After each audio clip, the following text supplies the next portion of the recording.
The JP Morgan Equity Premium Income ETF, known as ticker symbol JEPI, has been a very popular covered call style ETF for several years now. Now, this is because the ETF not only offers a diversified portfolio with a strategy in place to generate investors consistently higher than average dividends on a monthly basis, but also potentially offers the perfect investment vehicle for those looking to latch onto a high yield investment vehicle when it comes time to retire. Now, in this video, we're going to dig a little bit deeper into JEPI, explain what this ETF has to offer, and even share with you exactly how many shares of JEPI I have across all my portfolios. Then towards the end of the video, we are going to decide on whether or not the JP Morgan Equity Premium Income ETF, known as JEPI, is a good option to retire and live free and clear off your dividends. Now, if you personally own any shares of JEPI or have ever thought about it, make sure to stick around, drop a like down below, and let's get right into it. I just finished my brand new dividend investing ebook where I share exactly how I went from zero to now over 7 figures invested, and also on how I earned more than $6,000 per month in dividends. I also finished my custom dividend tracker that you can use to track your dividend income progress on an ongoing basis. So make sure to grab yourself a copy of my dividend investing ebook and the new dividend tracker today. It's the first link in my description. Now, before we dig a little bit deeper into JEPI, to be completely transparent across all my portfolios right now, I currently hold around 1,248 shares of JEPI at an average cost of around $52.84 per share. Now, these shares of JEPI were purchased over the last several years. I didn't buy all these shares of JEPI at one time, and although I haven't purchased any new shares of JEPI in quite some time, I have held on to every share more or less that I purchased since I started investing. Now, the main reason why I personally own well over 1,000 shares of JEPI as of right now is because JEPI does offer sort of a low beta option in the form of a covered call ETF that at least historically has generated quite a bit of yield. Although we're definitely going to touch on the elephant in the room and the fact that the JP Morgan Equity Premium Income ETF's dividends have been getting smaller and smaller, at least as of recently. But to look a little bit deeper into JEPI, here on the JP Morgan website, we can see that the overview says to seek consistent premium income with lower volatility, which is basically exactly what I was looking for years ago when building out my long-term portfolio. You see, throughout my long-term portfolio, I definitely want to have some positions within it that are going to have some more upside potential, but the majority of my portfolio, I'd be perfectly fine with making a slow and steady minimum 5 to maybe upwards of 10% return year after year. It then says the JP Morgan Equity Premium Income ETF seeks to deliver monthly distributable income and equity market exposure with less volatility. Now, the way that JEPI does this is basically like any other covered call style ETF. You can see that right here, as far as the portfolio sits, there's around 132 holdings as of right now. And within these holdings, there's things like Meta, Amazon, etc., etc. But then within this basket of holdings, JEPI is also going to sell covered calls, which is going to help not only protect against downside exposure, but also help with generating income for the ETF, which is then paid in the form of dividends to investors. And speaking of dividends, when it comes to JEPI, I think it's important to dig a little bit deeper into this because a lot of investors, including myself, bought shares of JEPI initially. Let's be real here, because JEPI did, of course, offer a super high dividend yield compared to a lot of other ETFs and stocks out there. Now, historically speaking, looking back all the way till about mid-2020, JEPI was paying 49 cents per share per month as far as dividends go. The next month after that was 29 cents, then 45 cents from there. And then for a while, JEPI was paying around 40 cents, 30 cents, etc., etc. Now, the first thing to make very clear is that JEPI or any other covered call ETF across the board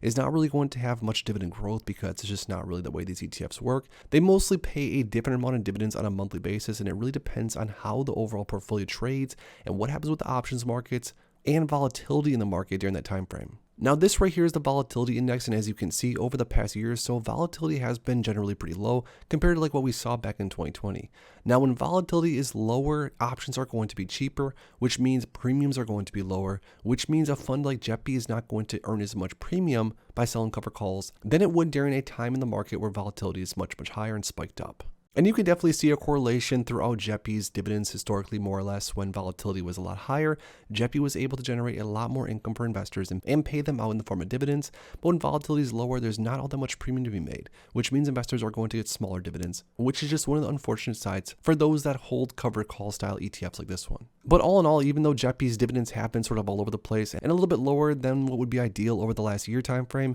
JEPI still gave off a 7.97% trailing 12-month dividend yield, which of course isn't horrible, considering JEPI is up 3.21% in the 1-year time frame, which again for a covered call ETF isn't absolutely horrible like we've seen with some other covered call ETFs. So now that we talked about JEPI's dividend and how it's sort of been consistent and it really depends on volatility, and we explained exactly how that works, looking at JEPI's price performance, on the max time frame, JEPI is up 12.13%, and I say that with some optimism because again, a lot of these covered call style ETFs decay. Now, one obvious example of another cover call style ETF is TSLY, or the Yield Max Tesla Option Income Strategy, which as far as price return goes is down 56% on the max time frame. Another good example of a cover call ETF that's decayed quite a bit over the max time frame is QYLD, another super popular cover call style ETF that's been around for a little bit longer than JEPI, down almost 30% as far as the max time frame. So even though JEPI is only up 12.13% in the max time frame, considering how some of the other cover call ETFs have performed as far as price return goes,